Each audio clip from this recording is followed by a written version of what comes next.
Hello everyone, welcome to C classes. और आज मैं स्टार्ट कर रहा हूँ cost and management accounting CA inter का सब्जेक्ट नंबर 3। ठीक है, 100 मार्क्स का पेपर है, काफ़ी इंपॉर्टेंट सब्जेक्ट है। आज हम लोग उसका बेसिक्स पढ़ने जा रहे हैं। ठीक है, तो एक छोटा सा वीडियो है बेसिक्स के ऊपर और आप लोग को ध्यान से बेसिक समझना है। ऑब्वियसली अगर बेसिक समझ जाओगे तो आगे के चैप्टर्स समझना काफ़ी ईजी हो जाएगा। ठीक है, चलो तो मैं स्टार्ट करता हूँ। सबसे पहले बेसिक्स ऑफ कॉस्टिंग से। Basics of costing.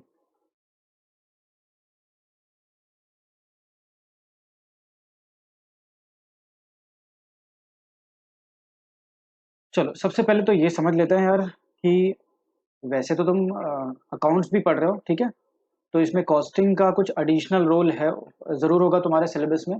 इसके लिए एक नया सब्जेक्ट तुमको दिया गया है। ठीक है, तो इसका रोल क्या है, ठीक है, हम क्यों पढ़ रहे हैं, ऑब्जेक्टिव क्या है, इससे हमको क्या बेनिफिट होगा और ये सब्जेक्ट पढ़ने के बाद हमको क्या क्या नई चीज़ें सीखने को मिल जाएंगी, वो सारी चीज़ें भी मैं तुमसे डिस्कस करने वाला हूँ। तो पहले हम देख लेते हैं कि ये जो कॉस्ट है, ठीक है, this is also called as cost accounting और फाइनेंशियल अकाउंटिंग जो तुम्हारा नॉर्मल अकाउंट्स है, जो तुमने 11th-12th में किया था, इन दोनों में एक्चुअली डिफरेंस क्या है। ठीक है, अगर कुछ डिफरेंस नहीं होता तो तुमको नया सब्जेक्ट तो नहीं पढ़ना पड़ता, जरूर कुछ ना कुछ डिफरेंस होगा। तो कोई भी सब्जेक्ट स्टार्ट करने के पहले आप ये समझ लो कि यार उस सब्जेक्ट का ऑब्जेक्टिव क्या है, क्यों पढ़ रहे हैं हम लोग वो सब्जेक्ट। ठीक है, सब्जेक्ट के अंदर जो चैप्टर्स है उनका क्या ऑब्जेक्टिव है, किस तरह से वो आपको हेल्प करने वाला है। तो सबसे पहले मैं तुमको बोलता हूँ कि ब्रांचेस ऑफ अकाउंटिंग, ये समझिए। ठीक है, branches of accounting.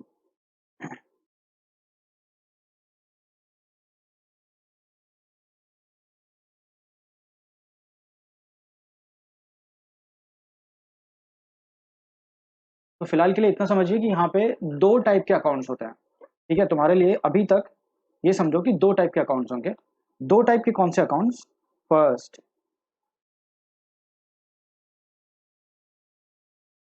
Financial accounts, ठीक है, जो हम 11th-12th से करते आए हुए हैं। और ये जो एक नया सब्जेक्ट मैं आपको सिखाने जा रहा हूँ, कॉस्ट अकाउंट्स। ठीक है, financial accounts and cost accounts. अब दोनों में डिफरेंस क्या है, पहले जो आप लोग जानते हो मैं वो बता देता हूँ। फाइनेंशियल अकाउंट्स, ठीक है, फाइनेंशियल अकाउंट्स में आप क्या करते हो? सी, एक्चुअली 11th-12th से आप लोगों ने जर्नल एंट्रीज पास की, ठीक है, उसको लेजर में कन्वर्ट किया, जर्नल को लेजर में कन्वर्ट किया। ठीक है, लेजर्स क्लोज करके तुमने ट्रायल बैलेंसेस बनाए, तो सारे के सारे बैलेंसेस जो थे उनका टोटल किया। ठीक है, सारे के सारे अकाउंट्स जो थे लेजर उनको क्लोज किए, उनका टोटल बैलेंस निकाला और उससे एक ट्रायल बैलेंस निकाला। ट्रायल बैलेंस बनाने के बाद तुमने कुछ एक फाइनल अकाउंट्स बनाया था। ठीक है, जो सबसे इंपॉर्टेंट टॉपिक होता था तुम्हारा 11th-12th में। तो कुछ ऐसा काम तुमने किया था 11th-12th में फाइनेंशियल अकाउंट्स में, जर्नल एंट्रीज पास करना, लेजर्स बनाना, ट्रायल बैलेंसेस बनाना और फाइनल अकाउंट्स बनाना। अब तुमने ये सब क्यों किया था वो भी एक बार समझ लेते हैं, ताकि तुमको क्लियरली पता हो कि यार फाइनेंशियल अकाउंट्स का क्या ऑब्जेक्टिव है और कॉस्ट अकाउंट्स का क्या ऑब्जेक्टिव है। ठीक है, तो एक बात ये समझो कि आखिर तुमने फाइनेंशियल अकाउंट्स क्यों किए। ठीक है, जर्नल एंट्रीज क्यों पास की, लेजर्स क्यों बनाए, ट्रायल बैलेंसेस क्यों बनाए और फाइनल अकाउंट्स क्यों किया। ठीक है, अगर मैं तुमको बोलूं तो तुम्हारा ऑब्जेक्टिव सिंपल सा था। ठीक है, ऑब्जेक्टिव ये था, अब एक बात को समझो। चलो ऑब्जेक्टिव बताने से पहले मैं तुमको एग्जांपल देता हूँ। अब ये है कुछ शेयर होल्डर्स,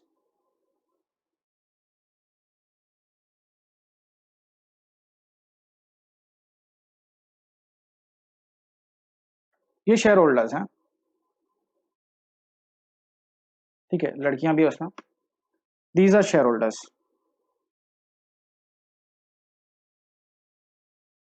इनके पास है पैसे, कोई साइंस है, कोई कॉमर्स से है, कोई पढ़ा लिखा ही नहीं होगा, पॉलिटिशियन होगा शायद। ओके, तो इन्होंने क्या डिसाइड किया कि ये लोग, इनके पास पैसे तो बहुत है बट टाइम नहीं है शायद, या स्किल नहीं है, ये लोग खुद से कंपनी नहीं चला सकते। तो इन्होंने मिलके एक कंपनी तो खोल दी, इन सब ने मिलके कंपनी खोल दी, कंपनी में इन्वेस्टमेंट कर दिया, पैसे लगा दिए, बट इनको कंपनी चलाना नहीं आता।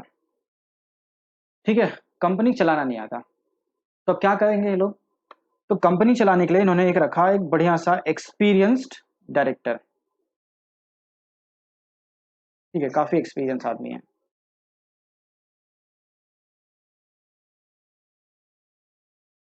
एक्सपीरियंस डायरेक्टर, अकाउंट्स की भी नॉलेज है, फाइनेंस की भी नॉलेज है इसको, ठीक है, कॉस्टिंग भी जानता है, सब कुछ जानता है। तो इन चारों शेयर होल्डर्स ने क्या सोचा, यार हमने इतने पैसे लगाए हैं कंपनी में, बिजनेस स्टार्ट किया है, अब कंपनी अच्छी चलनी चाहिए, ठीक है, कंपनी को प्रॉफिट होना चाहिए, तो कंपनी चलाने के लिए कोई वैसा पर्सन भी लेके आओ। तो इन्होंने एक जानकार आदमी को, एक्सपीरियंस्ड आदमी को डायरेक्टर बना लिया। ठीक है, अब इस डायरेक्टर का काम है जो भी पैसे शेयर होल्डर्स ने दिए हैं उस पैसे को यूज करो, ठीक है, उससे प्रॉफिट कमाओ। ओके, 100 रुपये अगर शेयर होल्डर्स ने बिजनेस में लगाया है तो तुम डायरेक्टर, एज ए डायरेक्टर तुम्हारा ऑब्जेक्टिव ये है कि तुम उस 100 रुपये को 150 रुपये 200 रुपये करो, शेयर होल्डर्स अपने मालिक के पैसे बढ़ाओ। डायरेक्टर पूरे साल यही काम करेगा, ठीक है, वो असेट्स खरीदेगा, कहीं अगर लोन लेना होगा तो लोन भी लेगा, गुड्स बनाएगा, बेचेगा, बहुत सारी चीज़ें वो मैनेज करने वाला। ठीक है, ऑब्वियसली डायरेक्टर्स खुद नहीं करेंगे, वो अपने लिए मैनेजर्स रखेंगे, मैनेजर्स अपने अंडर एम्प्लॉइज रखेंगे, बट कहीं ना कहीं रिस्पॉन्सिबल शेयर होल्डर्स ने काम पे तो डायरेक्टर्स को ही रखा है। ठीक है, तो वो डायरेक्टर्स को जानता है। अब सोचो साल के पहले दिन शेयर होल्डर्स ने क्या किया, डायरेक्टर्स को पैसे दे दिए और बोला ठीक है आप अभी कंपनी चला लो, जिसको गुड्स बेचना बेचो, जहां से रॉ मटेरियल्स खरीदने खरीदो, जिसको काम पे रखना रखो, जो लोन लेना होगा वो ले लो, जो असेट्स खरीदना वो खरीदो, जो करना है करो, बस मुझे प्रॉफिट चाहिए। समझ गए? यस। अब डायरेक्टर को मालूम है उसको क्या करना है। अब सोचो जरा, डायरेक्टर्स बहुत सारे काम करेगा, ठीक है, पूरे साल काम करेगा और साल के एंड में शेयर होल्डर्स आके उससे हिसाब मांगेंगे कि यार तुमको मैंने इतने पैसे दिए थे काम करने के लिए, तो तुमने उस पैसे का काम क्या किया, उस पैसे से कुछ प्रॉफिट हुआ या तुमने लॉस करवा दिया, ठीक है, क्या क्या असेट्स खरीदे बताओ जरा, अगर कम पड़े तो कहाँ से लोन लिया तुमने, कहाँ से उधारी ली, बिकॉज कल को तो शेयर होल्डर्स को लोन भरना पड़ जाएगा। तो इस कंपनी में तुमने पूरे साल का क्या काम किया। समझ गए? तो डायरेक्टर्स सोचो, अगर डायरेक्टर ने कहीं पे जो भी काम किया होगा, फॉर एग्जांपल उसने असेट्स खरीदा होगा, किसी को गुड्स बेचा होगा, अगर वो कहीं पे लिख के नहीं रखेगा, नोट नहीं करेगा, तो साल के एंड में शेयर होल्डर को बताएगा कैसे कि मैंने क्या किया। अब मान लो शेयर होल्डर ने आके पूछा, ठीक है, कि तुमने बताओ पूरे साल में क्या किया, तो वो डायरेक्टर क्या सोचेगा, अरे यार मैंने साल के पहले दिन मशीन खरीदी थी। ठीक है, शेयर होल्डर ने बोला ठीक है मशीन खरीदी, कितने में, अब कॉस्ट तो याद नहीं आ रहा, लेकिन मशीन खरीदी थी मैंने, बताओ, ऐसे चलेगा? ऑब्वियसली नहीं चलेगा, कहीं पे लिख के रखना पड़ेगा यार। तो डायरेक्टर ना डरता है कि उसको शेयर होल्डर्स को हिसाब देना है, अदरवाइज वो काम से निकाल देंगे उसको।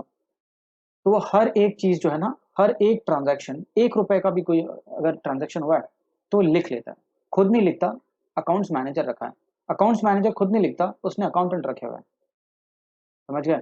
तो जैसे ही 1 रुपए का ट्रांजैक्शन होगा, हम बुक्स में जाके जर्नल एंट्रीज पास कर लेते हैं, डेट वाइज सारी जर्नल एंट्रीज एक में, सेल भी उसी बुक में होगा, परचेज भी उसी बुक में, सैलरी का पेमेंट उसी बुक में, रेंट का पेमेंट उसी बुक में, ठीक है, अगर तुमने कुछ असेट्स बेच दिए तो उसकी एंट्री भी उसी बुक में, सारी एंट्रीज जर्नल एंट्री, सारी एंट्रीज जो है वो ये जर्नल बुक्स में ही है।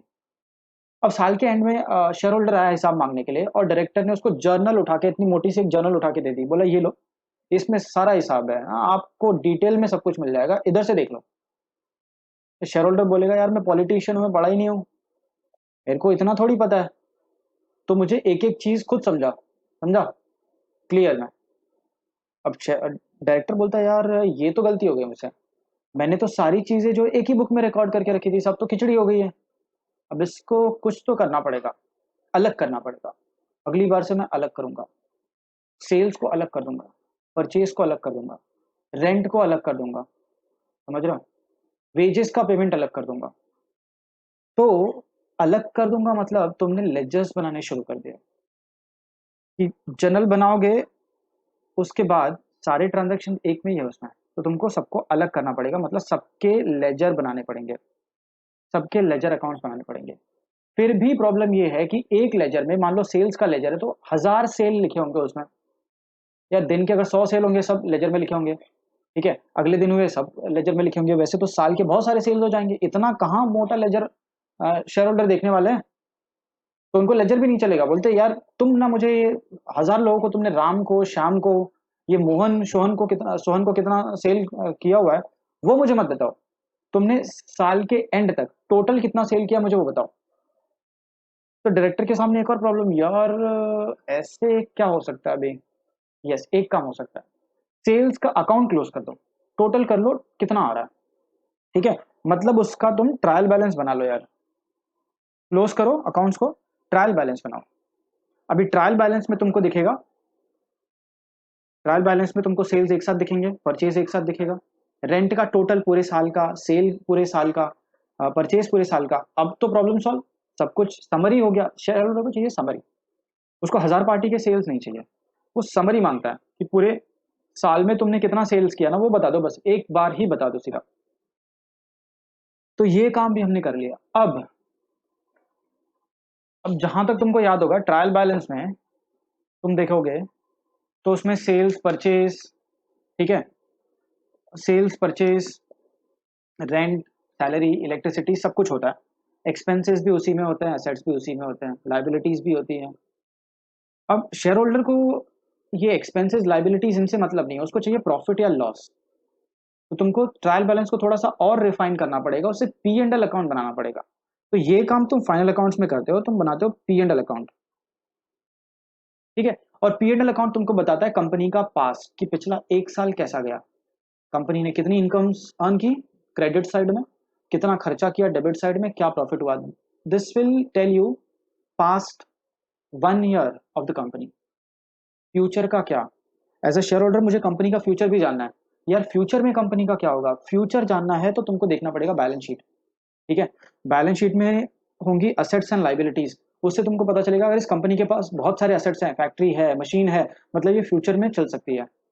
लाइबिलिटीज कम है, अच्छी बात है, ज्यादा किसी को पैसे देने नहीं है, इंडिपेंडेंट है, तो फ्यूचर में लंबा चलेगी, समझ रहे हो। तो balance sheet will show you future of a company, whereas P&L will tell you past of that company।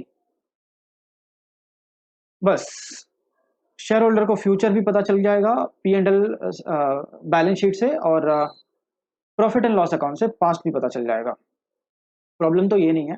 अब उसको ये सब पता चलेगा कैसे, ठीक है। तो पता कुछ ऐसे चलेगा कि हम साल के एंड में, ठीक है, जब साल एंड हो जाएगा, P and L balance sheet बन जाएगी, ठीक है, तो सारे शेयर होल्डर्स की मीटिंग बुलाते हैं जिसको हम बोलते हैं एनुअल जनरल मीटिंग। और उस मीटिंग का नोटिस जब भी हम भेजते हैं उसी टाइम पे ये पी एंड एल और बैलेंस शीट की एक एक कॉपी भी सारे शेयर होल्डर्स को दे देते हैं नोटिस के साथ में, कि आप लोग जब 21 दिन बाद आओगे मीटिंग में मिलने के लिए तो ये भी पढ़ के आना, हो सके तो लेके आना, और कुछ डाउट हो तो इधर पूछ लेना, मीटिंग में आके पूछ लेना, किससे, डायरेक्टर से पूछ लेना। तो शेयर होल्डर्स उस दिन एनुअल जनरल मीटिंग में मिलते हैं और उनको ये सारी चीजें बताई जाती है, ठीक है। तो ये था कुछ अकाउंटिंग का ऑब्जेक्टिव, जिसको मैं अगर एक लाइन में समअप करूं तो objective of this accounting, financial accounting is financial reporting. Objective of financial accounting is financial reporting. बस एक ही काम के लिए तुम ये काम कर रहे थे, बस कंपनी अकाउंट इसलिए मेंटेन कर रही थी ताकि शेयर होल्डर्स को रिपोर्ट कर सके फाइनेंशियल, पैसे से रिलेटेड डेटा। और इतना सब कुछ जर्नल लेजर ये सब कुछ क्यों करना पड़ा, बिकॉज इजी लैंग्वेज में करना था, ठीक है। पहले सब एक साथ रिकॉर्ड किया, फिर सबको अलग अलग किया, फिर सबके टोटल निकाले, फिर पी एंड एल बनाया, बैलेंस शीट बनाया, ये सब कुछ इजी करके दिया है कंपनी ने शेयर होल्डर्स को, because ultimately share holders are the owner.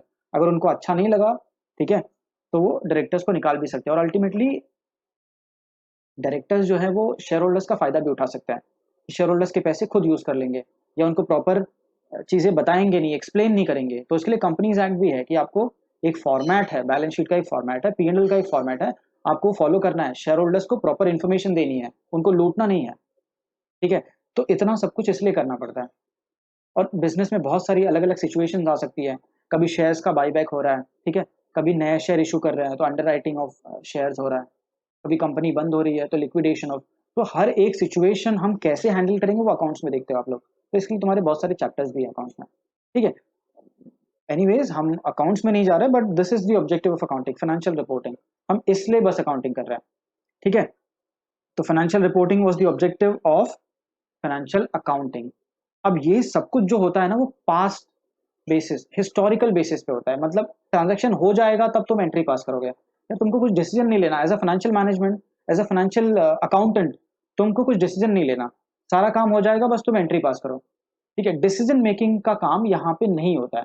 अब बहुत सारे ट्रांजैक्शन जो है वो पहले भी होते हैं, सेल्स के पहले तुमको ये डिसाइड करना है कि प्रोडक्ट की सेलिंग प्राइस क्या होगी, मटेरियल्स कहाँ से खरीदना है, कितना खरीदना है, कितना अपने पास स्टॉक में रखना है, ठीक है।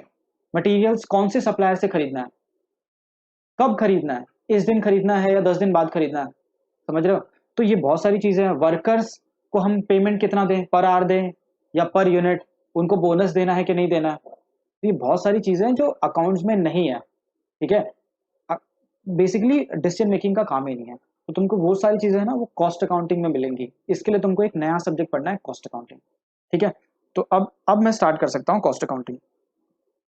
चलो, कॉस्ट अकाउंट्स। अच्छा, फाइनेंशियल अकाउंट्स जो है इसके रूल्स आईसीआई बनाता है, this is govern by ICI, और अभी कॉस्ट अकाउंटिंग के रूल जो है वो आईसीडब्ल्यूए, जिसका नाम अभी चेंज हो गया, सीएमए हो गया,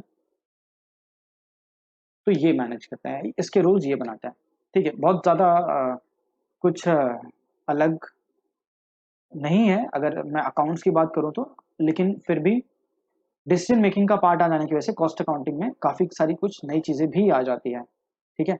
अदरवाइज जैसे अकाउंटिंग के रूल्स हैं वैसे ही कॉस्ट अकाउंटिंग के भी रूल्स हैं, ठीक है। अब मैं अकाउंट्स बोल रहा हूँ मतलब फाइनेंशियल अकाउंट्स, और कॉस्ट अकाउंट्स के लिए मैं वर्ड यूज़ करूँगा कॉस्टिंग, ठीक है। चलो अब मैं डिस्कस कर लूँ कि हम कॉस्ट अकाउंट्स क्यों पढ़ रहे हैं।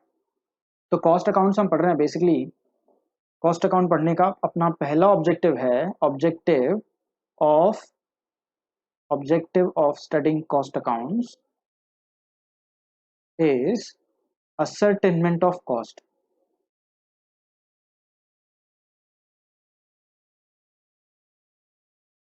of basically a product। तो एक प्रोडक्ट को बनाने में कितना खर्चा हो जाता है ये जानना बहुत जरूरी है, क्योंकि अगर तुमको ये मालूम होगा तो ही तुम उस प्रोडक्ट को बेच सकते हो, सेलिंग प्राइस डिसाइड कर सकते हो उसकी। खर्चा ही नहीं मालूम होगा तो कितने में बेचोगे ये भी पता नहीं चल सकता। तो दूसरा काम वही है, एक बार कॉस्ट पता चल गया तो fixation of selling price, this is your second objective. Third, cost और क्यों जानना है, देखो आपको अपने कॉस्ट के बारे में नॉलेज होगा तो ही आप उस खर्चे को कंट्रोल कर पाओगे। किसी भी कंपनी को खर्चा कंट्रोल करके ही करना चाहिए, ऐसे ही अगर पैसे उड़ाएंगे तो एक दिन जितना इनकम नहीं आएगा उससे ज़्यादा तो खर्चा हो जाएगा, ठीक है। तो तीसरा ऑब्जेक्टिव है cost control and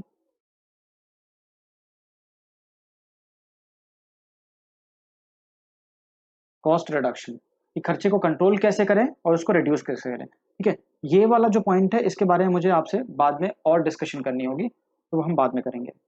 fourth is it helps in decision making, ये भी बहुत इंपॉर्टेंट है, ठीक है। ऑल्दो डिसीजन मेकिंग वाला ज़्यादा पार्ट तुमको सी एंटर में नहीं मिलेगा, फाइनल में ज़्यादा आने वाला है, डिसीजन मेकिंग के ऊपर एक चैप्टर ही होगा, बट फिर भी थोड़ा बहुत कुछ यहाँ पे भी आ सकता है। और पांचवा, वो तो चलो अगर कॉस्ट पता चल गई, सेलिंग प्राइस डिसाइड कर ली तो प्रॉफिट तो मालूम ही पड़ जाएगा। तो next is ascertainment of profit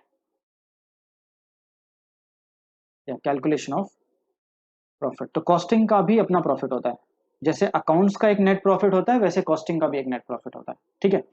तो this is objective of costing.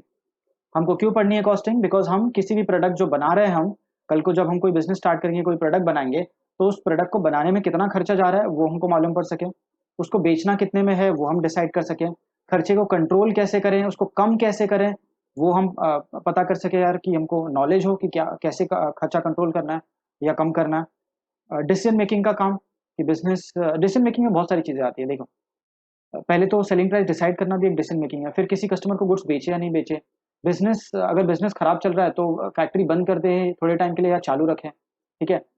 कोई प्रोडक्ट हम खुद से बना के बेचे, मतलब मैन्युफैक्चरिंग का काम करें, या फिर कहीं से खरीद के बेचे, होलसेलर वाला काम करें, ये भी सोचना पड़ता है। तो ये बहुत सारी चीज़ें हैं सोचने को, ठीक है। तो ये है आपका financial accounting versus cost accounting, ठीक है। बेसिकली ये जो था this was mostly for reporting purpose, financial accounting was for reporting. बस तुमको करना कुछ नहीं यार, साल के एंड में किसी को रिपोर्ट करना, इसीलिए सब कुछ लिखे जाते हो। और यहाँ पे एज अ बिजनेसमैन तुमको बहुत सारे डिसीजन लेने होंगे एज अ मैनेजर, इसके लिए तुम कॉस्ट अकाउंटिंग पढ़ने वाले हो, कॉस्टिंग पढ़ने वाले हो। ठीक है, चलो तो अब इसी ऑब्जेक्टिव जान गए हम लोग, तो थोड़ा आइडिया लग गया होगा कि हम क्या करने वाले हैं सब्जेक्ट में। तो मैं स्टार्ट करता हूँ कि जो अलग अलग टर्म्स यूज होने वाले हैं इसमें वो क्या होंगे। चलो टर्म्स, तो पहला टर्म इज कॉस्ट। कॉस्ट क्या होता है? ठीक है, कॉस्ट का मतलब एनीथिंग, एनी एक्सपेंस। ठीक है, कोई भी खर्चा तुम कर दो तो कॉस्ट का मीन्स, कॉस्ट का मतलब एनी एक्सपेंडिचर इनकर्ड। ठीक है, इसके अलावा एक और इंपॉर्टेंट चीज है वो ध्यान दो, एक्सपेंडिचर इनकर्ड और incomes foregone. For example business करने के लिए तुम अपना जॉब छोड़ के आ रहे हो, तो वहां सैलरी छोड़ के आ गए। पहले तुम किसी कंपनी में काम करते थे, 1 लाख रुपीज पर मंथ की तुम्हारी सैलरी थी। अब तुमने सोचा यार जॉब से पक गया हूँ, मुझे खुद का बिजनेस करना है, जो कि एक पॉइंट पे लग सकता है। तो तुमने खुद का एक बिजनेस स्टार्ट कर लिया। अब सोचो बिजनेस की वजह से तुमने जॉब छोड़ दी, जॉब छोड़ दी तो वहां से जो 1 लाख रुपीज पर मंथ की इनकम आ रही थी वो भी छोड़ दी। तो बिजनेस करने का कॉस्ट तो पहले ही लग गया, कि बिजनेस करने की वजह से तुम्हारा एक खर्चा तो पहले ही हो रहा है, वो 1 लाख रुपए जो छोड़ के आए हो तुम, समझ गए? तो अब जब भी बिजनेस करोगे महीने के एंड तक तुम्हारा बिजनेस से 1 लाख रुपए से ज्यादा प्रॉफिट आना चाहिए, जो कि तुमको सैलरी में मिल रहा था उससे ज्यादा।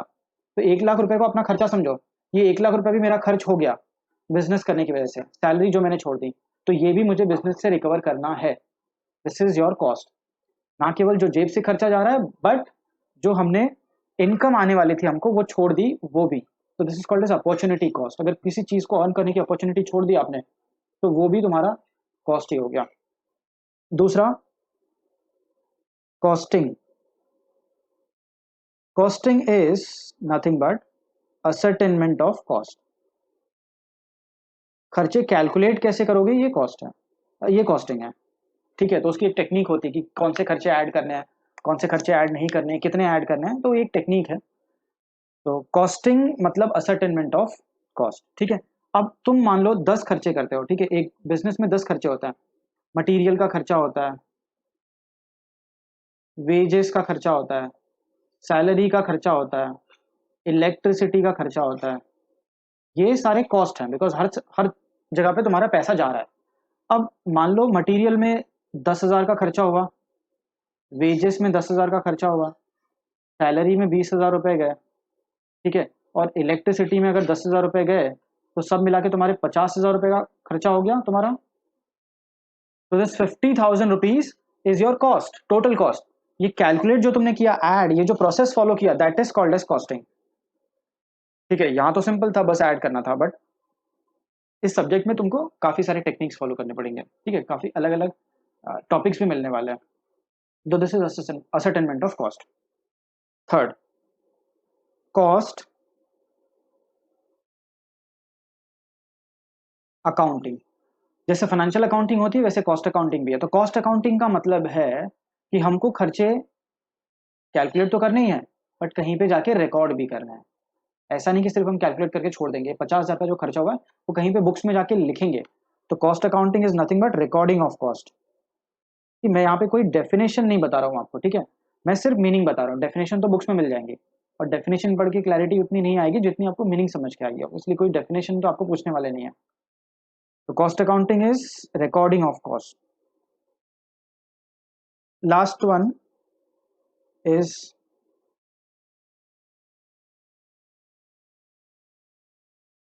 Cost accountancy. ठीक है, कॉस्ट अकाउंटेंसी में सब कुछ आ गया, मतलब खर्चे कैलकुलेट कैसे करने और लिखने कैसे, दोनों ही। ठीक है, तो cost accountancy is nothing but costing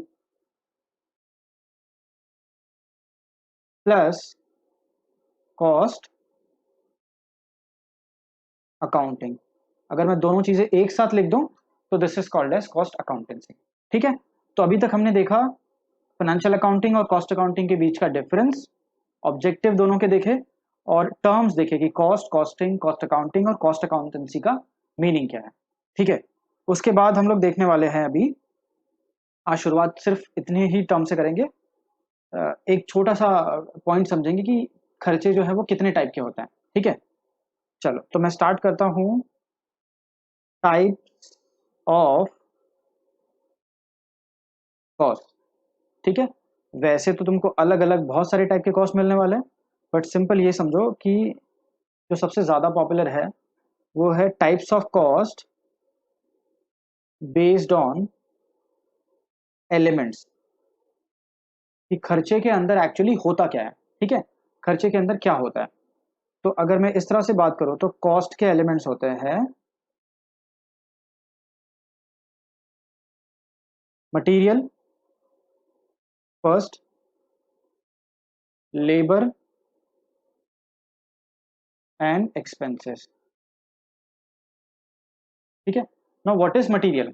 material का मतलब anything which can be seen, कोई भी खर्चा जो आप देख सकते हो, टच कर सकते हो और फील कर सकते हो, मतलब टेंजिबल, ठीक है। तो this is anything which can be seen plus touched plus felt, ठीक है। तो मान लो मैंने मटेरियल्स में ऐसा बोल सकता हूँ कि मैंने कुछ जैसे फ़ोन बनाने के लिए मैंने स्क्रीन खरीदी, ठीक है, या फिर मैंने स्टील खरीदा उसकी बॉडी के लिए, ये सब मटेरियल आप देख सकते हो, ठीक है। इस मार्कर को बनाने के लिए मैंने प्लास्टिक खरीदा होगा, टच कर सकते हो, मटेरियल है, ठीक है। हम बिजनेस में प्रिंटिंग एंड स्टेशनरी बहुत सारा कुछ पेन पेपर बुक्स खरीदते हैं, टच कर सकते हो, फील कर सकते हो, वो भी मटेरियल है, ठीक है। तो anything which can be seen touched और फेल्ट वो मटेरियल है। फॉर एग्जांपल कोई कंपनी है ब्रिटानिया, बिस्किट बना रही है, ठीक है, तो फ्लावर यूज़ करती है, शक्कर यूज़ करती है, सॉल्ट यूज़ करती है, बटर, ड्राई फ्रूट्स, चॉकलेट्स, ये सब चीज़ें हम देख सकते हैं, टच कर सकते हैं, फील कर सकते हैं, वो मटेरियल है, ठीक है। Second is labour. लेबर का मतलब ह्यूमन वर्क, ह्यूमन एफर्ट। तो any human effort is called as labour, but वो कंपनी के लिए काम करना होना चाहिए, इंडिपेंडेंट नहीं, ठीक है। For example as a chartered accountant अगर मैं किसी कंपनी का ऑडिट कर रहा हूँ तो I am not a labour of that company, ठीक है, मैं इंडिपेंडेंट हूँ। हाँ, अगर मैं उसी कंपनी में मैनेजर एज ए मैनेजर काम करता तो मैं उस कंपनी का लेबर होता, ठीक है। ये डिफरेंस है, human effort for that company only. Expenses, expenses की कोई डेफिनेशन नहीं है, ठीक है। एक रेसिडरी हेड है ये, कि कोई भी खर्चा अगर आप मटेरियल में क्लासिफाई नहीं कर पा रहे हो, लेबर में क्लासिफाई नहीं कर पा रहे हो, तो आप उसको एक्सपेंस बोल दो, बस। It's a residuary head. तो आप जंप नहीं कर सकते कि हाँ ये चीज मटेरियल है, पहले देखो क्या ये, आप जंप नहीं कर सकते कि कोई भी खर्चा एक्सपेंस है, पहले सोचो क्या ये मटेरियल है, नहीं, क्या ये लेबर है, नहीं, तो फिर ये ऑफ कोर्स एक्सपेंस है, ठीक है। So this is a residuary head. So anything which is not material, anything which is not labor is expense, ठीक है। चलो अब मैंने बोला बिस्किट बनाने वाली कंपनी, ठीक है, बिस्किट बनाने वाली कंपनी बहुत सारे रॉ मटेरियल्स यूज करेगी, ठीक है, flower, oil, butter, milk, dry fruits, chocolates, etcetera, वो सब उनके लिए मटेरियल है। बट वही कंपनी प्रिंटिंग एंड स्टेशनरी खरीदती होगी रिकॉर्ड्स मेंटेन करने के लिए, ठीक है। वो सेम कंपनी जो है ना, वो हो सकता है कि उनका जो एक भट्टी हो जिसमें वो लोग बिस्किट बना रहे हैं, मान लो कोयले से चलती है, तो लोग कोल खरीदते हैं, कोल भी तुम छू सकते हो, तो क्या बिस्किट में कोल डालते हो? नहीं, कोल इज मटेरियल, उसको टच कर सकते हो, फील कर सकते हो, बट वो बिस्किट में नहीं लगता। तो अब मटेरियल भी दो टाइप के होंगे, एक जिनसे बिस्किट बन रहा है, और दूसरा जो मटेरियल तो है बट बिस्किट में नहीं लग रहा है, समझ गए? तो दो टाइप होगा कुछ ऐसा, मटेरियल में कुछ मटेरियल्स जो प्रोडक्ट के अंदर यूज हो रहा है, बिस्किट में क्या लग रहा है, flower, sugar, salt, milk, chocolates, ये डायरेक्ट मटेरियल है, कोल उसमें नहीं लग रहा, प्रिंटिंग एंड स्टेशनरी उसमें नहीं लग रहा, इंजन ऑयल उसमें नहीं लग रहा, ये सारी चीजें ऑल्दो टच कर सकते हो, फील कर सकते हो, मटेरियल है, बट बिस्किट में नहीं लग रहा, तो दे आर इनडायरेक्ट मटेरियल, कहीं ना कहीं दूसरे काम में यूज हो रहा है, तो those are called as indirect material. फिर आता है लेबर। सेम वे लेबर, जो लोग गुड्स बनाने में इन्वॉल्व हैं वो डायरेक्ट लेबर, और जो गुड्स बनाने में इन्वॉल्व नहीं है, दूसरे काम कर रहे हैं, वो इनडायरेक्ट लेबर। तो जो मशीन वगैरह ऑपरेट कर रहे होंगे, बिस्किट भट्टी के सामने बना रहे होंगे या हाथ से बना रहे होंगे, वो डायरेक्ट लेबर है। Supervisor is not a direct labour, factory का watchman is not a direct labour, factory का manager is not a direct labour, वो इनडायरेक्ट है, वो बिस्किट नहीं बना रहे, दूसरा काम कर रहे हैं, तो दे आर इनडायरेक्ट लेबर। अब आते हैं एक्सपेंसेस पे। एक्सपेंसेस का मतलब anything which is not material not labour, वो एक्सपेंस है, ठीक है। फॉर एग्जांपल रॉयल्टी, ठीक है। हम जो बिस्किट बना रहे हैं ना, तो बिस्किट बनाने के लिए हम कुछ ऐसे मटेरियल्स यूज कर रहे हैं जो मटेरियल्स हमने फाइंड आउट नहीं किए थे, ठीक है। वो किसी दूसरी कंपनी ने फाइंड आउट किए थे, बस हम उनसे परमिशन लेके बना रहे हैं बिस्किट, कि इंडिया में हमको ये बिस्किट बनाना है, ठीक है, और हमको परमिशन दो कि हम ये वाला मटेरियल आपका यूज कर पाए। तो उसने बोला ठीक है, आपको मटेरियल यूज करना तो हम अलाउ कर देंगे, ओके, बट आपको पे करना पड़ेगा रॉयल्टी, ठीक है। अब रॉयल्टी के बारे में समझो, अगर रॉयल्टी, ठीक है, एक्सपेंसेस का मैंने एग्जांपल है रॉयल्टी, अगर आप रॉयल्टी पर यूनिट पे कर रहे हो तो वो डायरेक्ट एक्सपेंस है, और अगर आप रॉयल्टी पर यूनिट पे नहीं कर रहे हो, ठीक है, गुड्स के हिसाब से पे नहीं कर रहे हो, पर मंथ पे कर रहे हो या फिक्स रॉयल्टी है, तो वो इनडायरेक्ट है। एग्जाम्पल, मान लो किसी फॉरेन कंपनी से, ठीक है, तुम इंडिया में कोई कंपनी बना रहे हो, तुमने परमिशन लिया हुआ ब्रिटानिया से, तो ब्रिटानिया ने बोला हर एक पैकेट के पीछे तुमको 2 रुपए का रॉयल्टी देना पड़ेगा, तो that is direct, ₹2 per unit. या फिर ब्रिटानिया ऐसा बोल सकता है कि आपको महीने का 10 लाख रुपया रॉयल्टी देना पड़ेगा, तो that is indirect, 10 lakh per month, समझ गए। तो हर एक खर्चा, material, labour as well as expense, दो पार्ट में बांटना है, डायरेक्ट एंड इनडायरेक्ट। अब ये समझो कि गुड्स बनाने के लिए मटेरियल चाहिए, वर्कर्स चाहिए, और बिना रॉयल्टी पे किए हम नहीं बना सकते, तो ये जो डायरेक्ट खर्चे हैं वो पहले लगते हैं, ठीक है। तो सारे जो डायरेक्ट खर्चे होने वाले हैं, डायरेक्ट मटेरियल, डायरेक्ट लेबर और डायरेक्ट एक्सपेंस, इनको मैं बोलने वाला हूं कलेक्टिवली, एक साथ में, material plus labour plus expense, this is called as prime cost, primary cost, main cost, सबसे पहले ये लगेगा। उसके बाद आप चाहो तो दूसरे वर्कर्स रखो, दूसरा एक्स्ट्रा, आप मशीन से बनाना चाहते हो उससे बनाओ, या भट्टी पे बनाना है उससे बनाओ, वो इनडायरेक्ट चीजें हैं, ठीक है। तो ये जो सारे इनडायरेक्ट खर्चे हैं, अब इनका मैं टोटल कर लेता हूं एक बार, ये इनडायरेक्ट खर्चों को क्या बोलना है, ठीक है।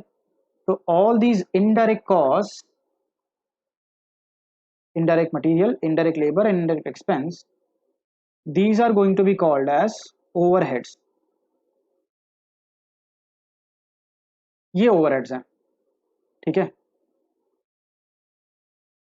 हाँ, ओवरहेड्स का मतलब over and above prime cost, main खर्चा होने के बाद ये लगे हुआ है, ठीक है। तो जैसे हम ट्रेन की बात करते हैं, ट्रेन में ओवरहेड्स वायरिंग होती है छत के ऊपर, वैसे ही है प्राइम कॉस्ट के ऊपर का खर्चा, प्राइम कॉस्ट पहले लग गया उसके बाद ये खर्चे लगेंगे, ठीक है। अब एक चीज समझ जाओ कि ये खर्चे हैं, ये कहीं ना कहीं फैक्ट्री में लग रहे होंगे। एक कंपनी का काम क्या है? एक कंपनी का काम है गुड्स प्रोड्यूस करना, प्रोडक्शन करना, और उसको बेचना, मतलब सेल करना, प्रोडक्शन एंड सेलिंग, ये एक कंपनी का काम होता है, ठीक है। और बीच में कहीं ना कहीं प्रोडक्शन डिपार्टमेंट को मैनेज करने के लिए और सेलिंग डिपार्टमेंट को मैनेज करने के लिए हमको चाहिए एक ऑफिस, तो बीच में अपनी एक ऑफिस भी होगी, जहां से हम, सी ऑफिस जो है वो दो काम करता है, प्रोडक्शन डिपार्टमेंट को मैनेज कर रहा है, सेलिंग डिपार्टमेंट को मैनेज कर रहा है, खुद का उनका कोई काम नहीं है, ठीक है। तो ये सर्विस प्रोवाइड कर रहे हैं इधर सेलिंग डिपार्टमेंट को या फिर प्रोडक्शन डिपार्टमेंट को, ठीक है। अब ये सोचना है कि ये जो सारे के सारे खर्चे वो कहाँ हो रहे हैं। तो अगर मैं डायरेक्ट मटेरियल की बात करूं, बिस्किट बनाने में जो फ्लावर लग रहा है, मिल्क लग रहा है, शुगर, सॉल्ट, चॉकलेट लग रहा है, वो सब फैक्ट्री में लग रहा है, वर्कर्स यहाँ काम कर रहे हैं, ठीक है, गुड्स यहाँ बन रहा है, इसके लिए रॉयल्टी लग रही है। तो ये जो डायरेक्ट खर्चे हैं सबके सब डायरेक्ट खर्चे, ठीक है, ये डायरेक्ट खर्चे हमेशा प्रोडक्शन डिपार्टमेंट में होते हैं। तो प्रोडक्शन डिपार्टमेंट में सारे के सारे डायरेक्ट खर्चे होंगे जिनको मैं प्राइम कॉस्ट बोलता हूँ, ठीक है। और ये जो ओवरहेड्स हैं, ओवरहेड्स कहीं भी हो सकते हैं। फॉर एग्जाम्पल मैंने लिया एग्जाम्पल रेंट का, ठीक है, रेंट हम छू नहीं सकते, ठीक है, देख नहीं सकते, टच नहीं कर सकते, तो ना वो मटेरियल है, रेंट हम वर्कर्स को थोड़ी देते हैं, तो लेबर भी नहीं है, तो रेंट इज एक्सपेंस। अब वो पर यूनिट पे डिपेंड नहीं करता कि मैं एक पैकेट बिस्कुट बनाऊंगा तो मुझे जाके रेंट देना पड़ेगा, वैसा तो कुछ नहीं है, तो रेंट इज इनडायरेक्ट एक्सपेंस। अब ये इनडायरेक्ट है, तो कहीं ना कहीं इनडायरेक्ट मतलब धीरे धीरे करके ये आ गया ओवरहेड्स में। अभी रेंट किस चीज का, अगर फैक्ट्री का रेंट है तो फैक्ट्री ओवरहेड्स, अगर ये खर्चा फैक्ट्री का है तो फैक्ट्री ओवरहेड्स, अगर वो रेंट ऑफिस का है तो ऑफिस ओवरहेड्स, अगर वो रेंट सेलिंग डिपार्टमेंट शोरूम का है तो सेलिंग एंड डिस्ट्रीब्यूशन ओवरहेड्स। ठीक है, तो आपको ये प्रोडक्शन, ऑफिस और सेलिंग वाइज ओवरहेड्स को बांटना है, factory overheads, office overheads and selling and distribution overheads. समझ गए? तो